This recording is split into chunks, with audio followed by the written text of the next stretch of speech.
निकलते हैं तो विरोध का सामना करना पड़ता है। और हम सनातन धर्म के लिए जब हम खड़े हैं, झंडा लेकर खड़े हैं, तो निश्चित रूप से विरोधी आएंगे, लेकिन वो कभी सफल नहीं हो। सफल तो सनातन धर्म ही है। जो प्रांतवाद से लोगों को जो है बंटवारा करना चाहते, जाति से बंटवारा करना चाहते हैं, धर्म से धार्मिक लोगों को जो है धर्म पे लड़ाना चाहते हैं। भारत एक है, संविधान एक है।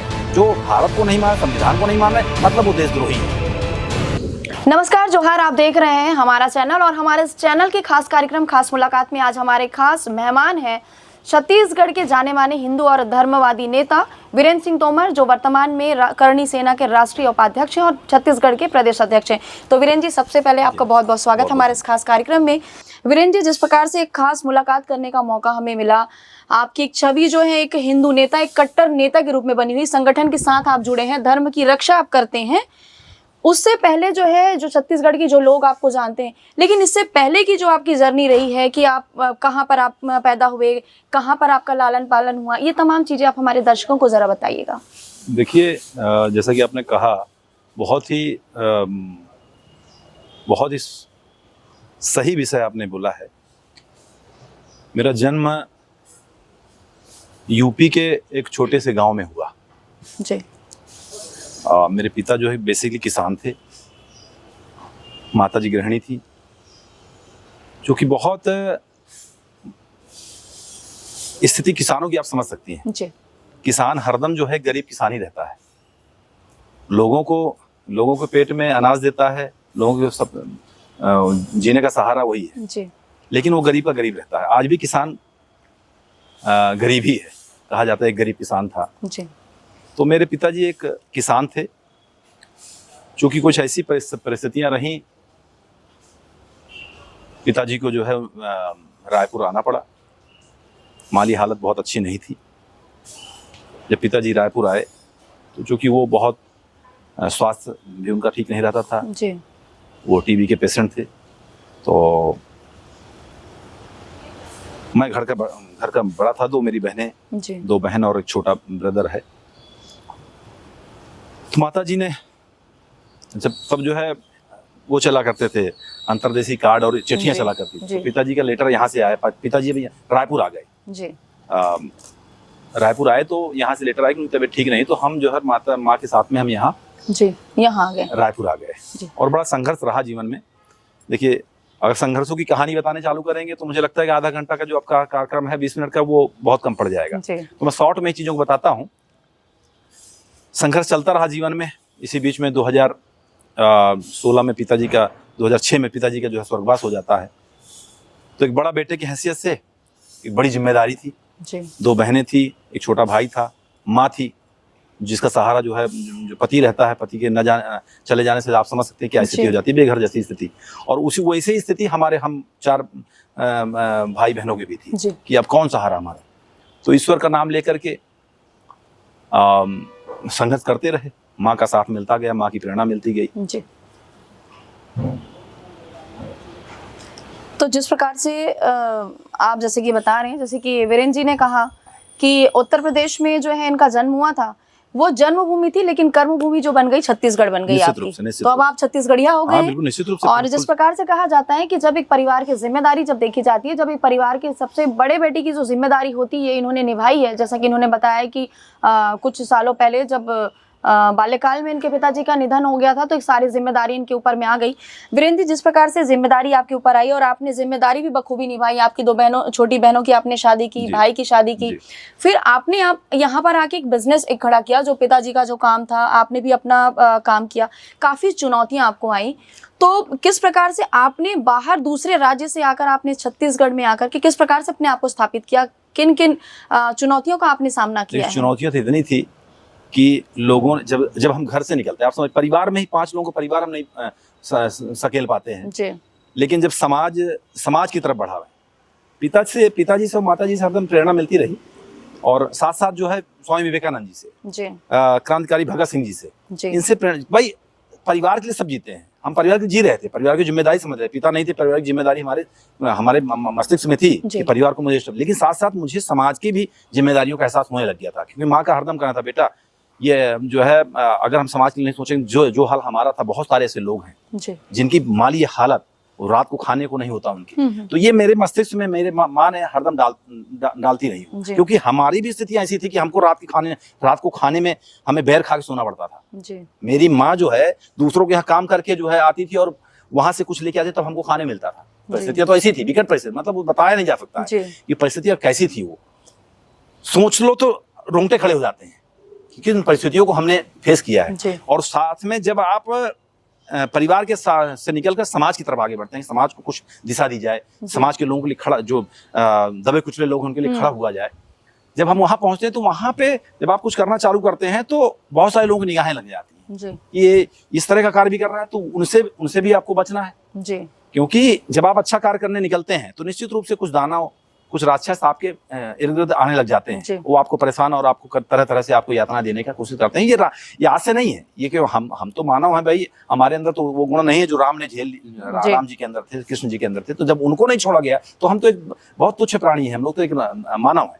तो ये सब संघर्ष चलता रहा, लेकिन हाँ ये है कि माँ की प्रेरणा तब भी रही और हमारे जो पूर्वज थे उनकी प्रेरणा से कभी हार नहीं मानी। गिरते थे लोग, जमींदोज करने का प्रयास करते थे, जमींदोज होते भी थे, लेकिन फिर से खड़े होकर के एक बता दें, इस क्षत्रिय कुल में भी जन्म लेना एक सौभाग्य की बात है मेरे लिए कि उस कुल में हारने का कभी कोई विषय नहीं रहा कि नहीं हारे हैं, गिरे हैं, फिर उठेंगे, फिर अपने लोगों के लिए काम करेंगे, समाज के लिए, देश के लिए, धर्म के लिए, और कर रहे हैं, हारेंगे नहीं जी। मतलब तो रुक सकते हैं लेकिन थकेंगे नहीं। तो जिस प्रकार से बात चल रही है, और अभी वीरेंद्र जी ने एक बात कही है कि क्षत्रिय समाज, और हम जानते हैं कि क्षत्रिय समाज एक ऐसा समाज है जो प्राण जाए पर वचन न जाए, ये चीजों पे, ये रीति का आप लोग पालन करते हुए आ रहे हैं। अब हम मुद्दे पर आते हैं वीरेंद्र जी, जिस प्रकार से अभी आपको करणी सेना की जिम्मेदारी मिली है, हम जिम्मेदारी राष्ट्रीय उपाध्यक्ष की आपको जिम्मेदारी मिली है, छत्तीसगढ़ में आपको नेतृत्व करने की जिम्मेदारी मिली है।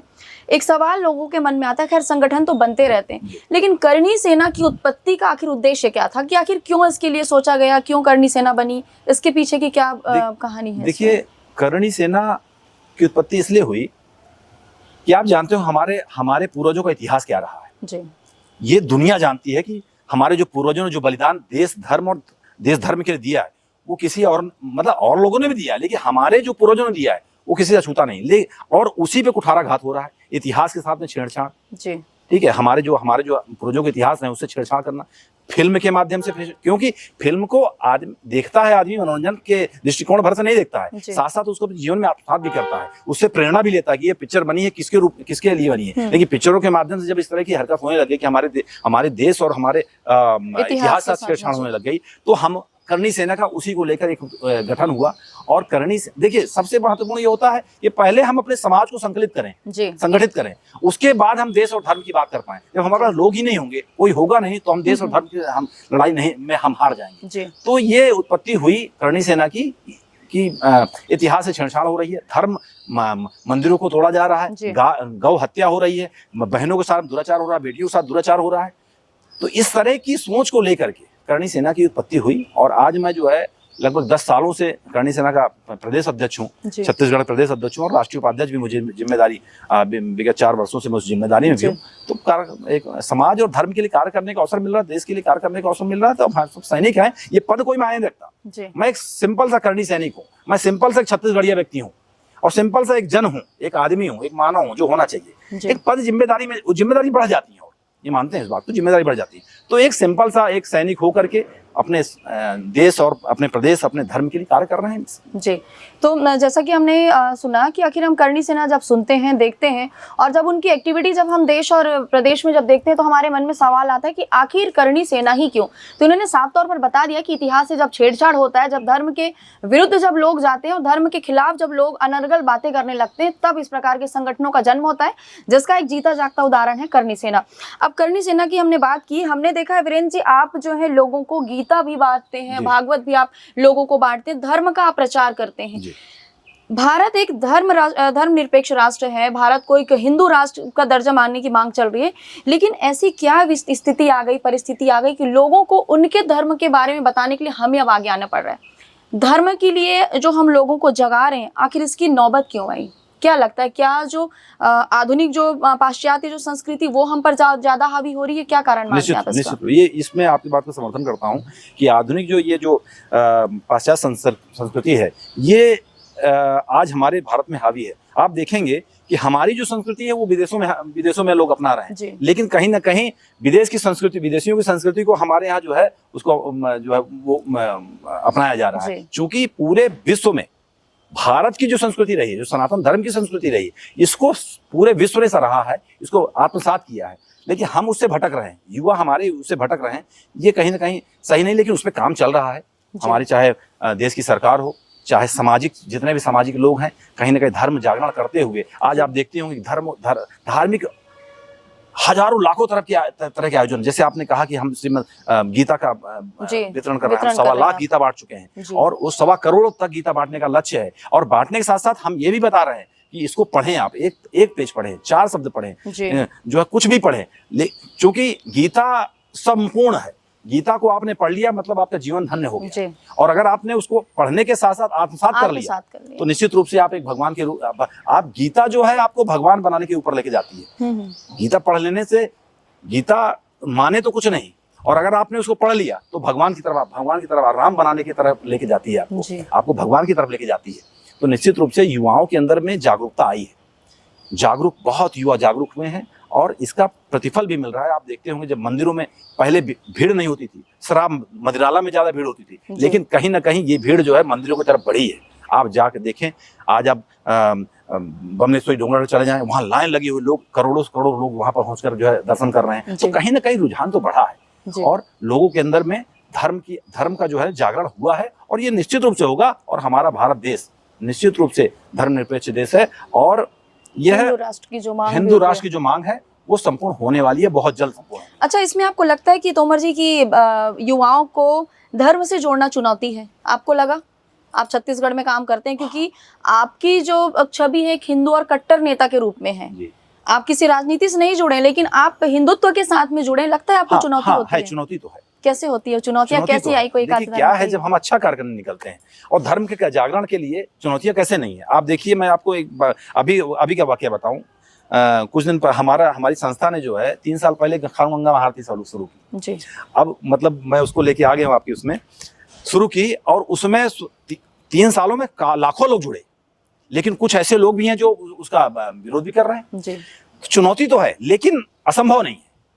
लोग जुड़ रहे हैं, थोड़ा समय लगेगा जी, समय लगता है, लेकिन असंभव नहीं। युवा जुड़ रहे हैं, उनको देखिए अच्छे कार्य, गलत चीजों का एडिक्शन करना बहुत सरल है।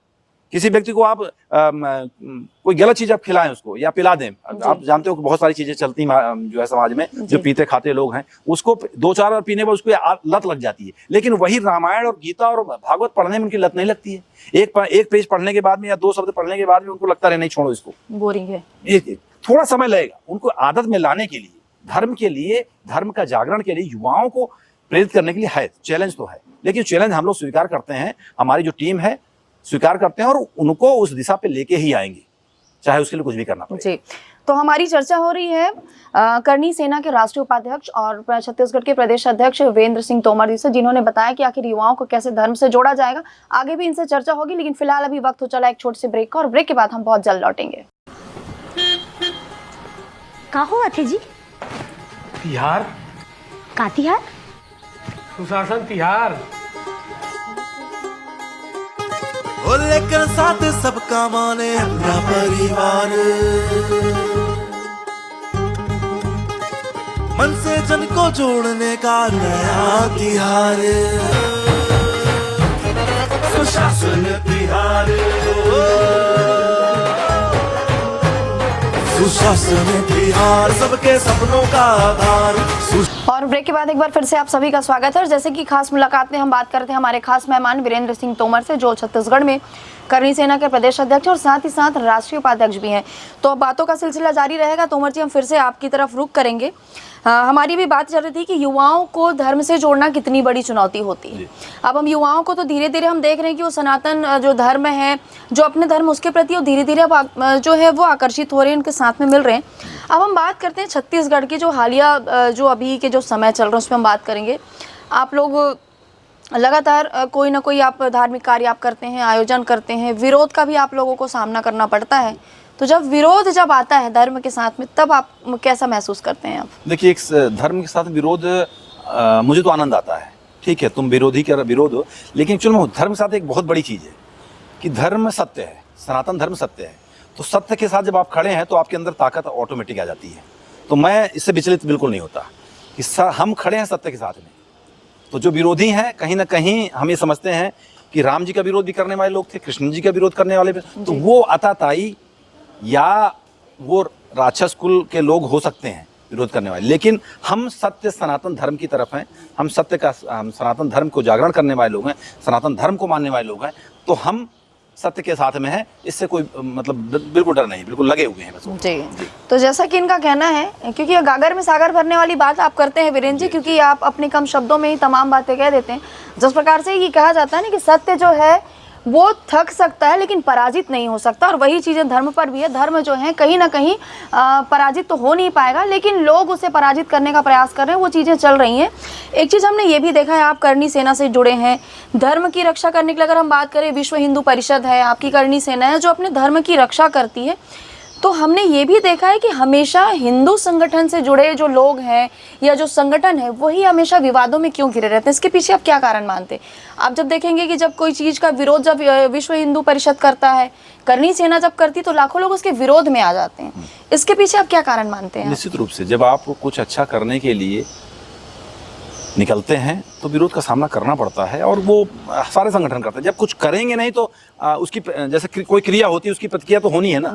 तो कुछ जो विरोधी हैं, जैसा कि मैंने आपको कहा, पहले भी कहा कि कुछ ऐसे जो लोग हैं जो अधर्मी, जिन्हें बोला जा सकता है कि जो धर्म को नहीं मानते, सनातन को नहीं मानते, देश को नहीं मानते, वो जाति और जो है जाति और प्रांत में लोगों को बंटवारा करना चाहते हैं, तो ऐसे विरोधी लोग तो रहेंगे और आज से नहीं सदियों काल से रहे हैं।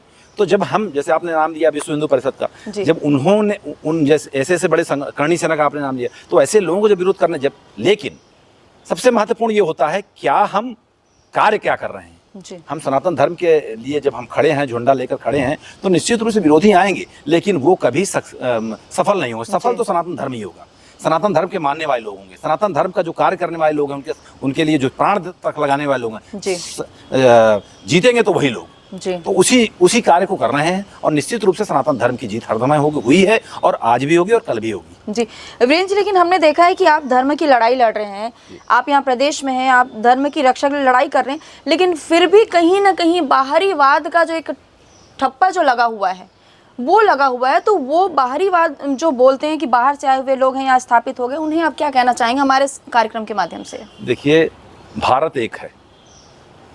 जो इस तरह की बातें करता है, बड़ा मतलब कभी कभी अंदर से बहुत दुख होता है इस बात को लेकर के कि हम लोग, बाहर अंदर क्या है, देश एक है, सनातन और सनातन धर्म की हम बात करते हैं। जितने सनातनी हैं वो अगर या तो सनातनी नहीं है, या तो इस देश के नहीं है, या वो देश के गद्दार हैं, जो प्रांतवाद से लोगों को जो है बंटवारा करना चाहते, जाति से बंटवारा करना चाहते हैं, धर्म से धार्मिक लोगों को जो है धर्म पे लड़ाना चाहते हैं। साफ सुथरी बात यह है कि भारत एक है, संविधान एक है। जो नहीं मानते हैं और जो भारत को नहीं मान, संविधान को नहीं मान रहे, मतलब वो देशद्रोही है। तो ऐसे लोगों को तो भारत में रहने का अधिकार नहीं है। जो इस तरह की जो प्रांतवाद, जैसे मान लीजिए कई ऐसे आप देख लें, महाराष्ट्र में बाहरीवाद का विवाद चला, लेकिन वो कभी सफल नहीं हुए। उनकी राजनीतिक करियर समाप्त हो गया। कुछ लोगों ने छोटी मानसिकता लेकर राजनीति शुरुआत करी कि हम नहीं, हम बाहरी और भीतरीवाद चला करके हम राजनीति सफल हो जाएंगे, लेकिन ऐसा संभव नहीं है। जब तक आप सनातन को लेंगे नहीं, जब तक पूरे भारत को नहीं लेंगे, सबको वोट देने का अधिकार है, जब तक आप सबको लेकर नहीं चलेंगे, आप राजनीति में सफल नहीं हो, तो आप जो है मिट्टी में मिल जाएंगे, मिट्टी में मिल जाएंगे। तो इस तरह की विचारधारा के लोग कभी सक्सेस नहीं हुए हैं, और ऐसी विचारधारा से कभी कभी अपना ही मन आहत होता है कि आज जैसे हम छत्तीसगढ़ में हैं, छत्तीसगढ़ की मिट्टी का कर्ज है हमारे ऊपर में, हमारी कर्म भूमि है।